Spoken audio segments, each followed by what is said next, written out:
Welcome to Formula World. I'm your host Dylan Shelley, and here's what's on this episode. First up on Formula World, new rules likely postponed until 2023. The major changes to the regulations originally scheduled for 2021 have now been postponed to 2022. Red Bull team principal Christian Horner believes that even that is too soon and that it needs to be postponed even further. He explained why. We are already talking about postponing the new regulations for another year.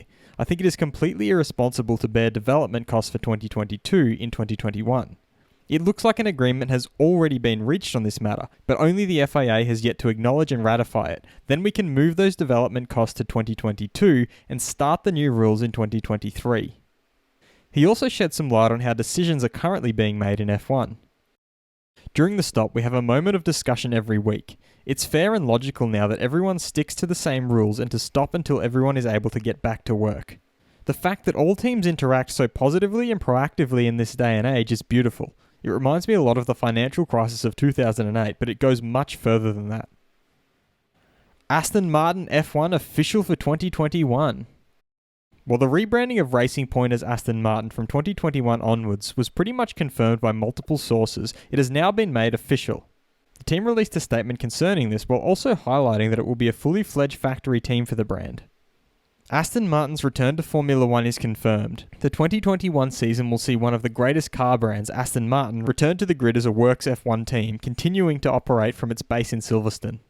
The benefits of a return to the pinnacle of motorsport are clear. There is no better way to build the Aston Martin brand globally and to engage with its customer base than to have a successful Works team in Formula 1.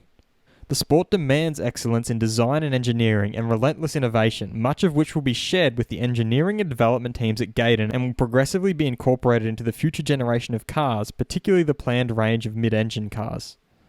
Lawrence Stroll, the future CEO of Aston Martin, gave his thoughts as well. He began by explaining why Aston Martin needs to compete in F1. A brand with the pedigree and history of Aston Martin needs to be competing at the highest level of motorsport. I think it's the most exciting thing that's happened in recent memory in Formula 1, and it's incredibly exciting for all stakeholders in the sport, especially the fans. He also delved into some details of the rebranding. I can't think of a better name for a Formula 1 team. Our investment strategy places Formula 1 as a central pillar of the global marketing strategy, and it makes perfect sense to rebrand Racing Point for this purpose.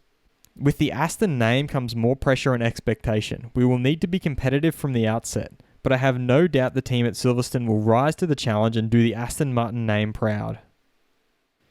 Fast feed.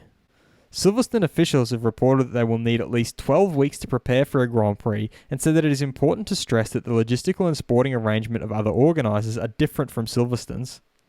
F1 commentator Martin Brundle thinks that the whole first half of the season will be driven in Europe. 7 teams are operating from England, so from an organisational point of view, Silverstone is the easiest place to go when F1 returns in 2020. Alfa Romeo boss Frederic Vasseur has suggested this is a time to take a close look at possible cost reductions so that F1 is equally viable for all the teams. Red Bull team principal Christian Horner added to that by saying Formula 1 will survive this, but whether all teams survive this is another matter. It is the responsibility of all team leaders to act in the interest of the sport. We must do our best to make sure that all 10 teams reach the other side. Red Bull team advisor Helmut Marko has clarified that he didn't mean to deliberately infect anyone and insinuated that his true intentions were lost in translation as he would never voluntarily send his own children into the war. Marko also received support from Horner, who said that Helmut's remark was made before it was clear how serious the virus is. And Mercedes' DAS system has officially been banned for 2021 and beyond despite the carryover of regulations. When should the new regulations come in? Be sure to vote in the poll and let me know what you think in the comments. And if you like this video, feel free to subscribe and check out my others for all the latest in the world of Formula 1.